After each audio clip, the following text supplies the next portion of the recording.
In integration management knowledge during monitoring and controlling phase, there are two processes. One of this is perform integrated change control. Perform integrated change control is the process of reviewing all change requests, approving changes and managing changes to deliverables, project documents, and the project management plan, and communicating the decisions.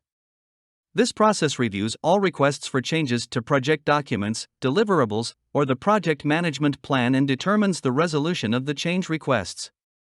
The key benefit of this process is that it allows for documented changes within the project to be considered in an integrated manner while addressing overall project risk, which often arises from changes made without consideration of the overall project objectives or plans. This process is performed throughout the project.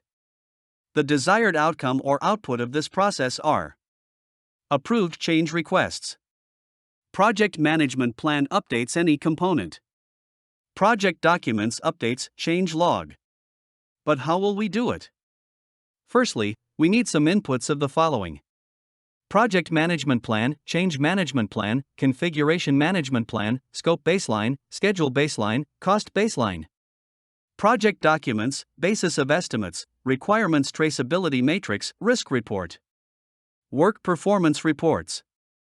As mentioned in previous video, output of monitor and control project work, this is the sequence of work performances are gathered. Change requests. Enterprise environmental factors. Organizational process assets.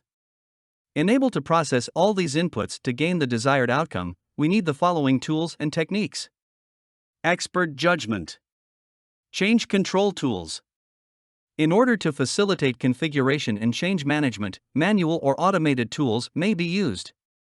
Configuration control is focused on the specification of both the deliverables and the processes, while change control is focused on identifying, documenting, and approving or rejecting changes to the project documents, deliverables, or baselines. Data analysis, alternatives analysis, cost-benefit analysis. Decision-making, voting, autocratic decision-making, multi-criteria decision analysis. Meetings.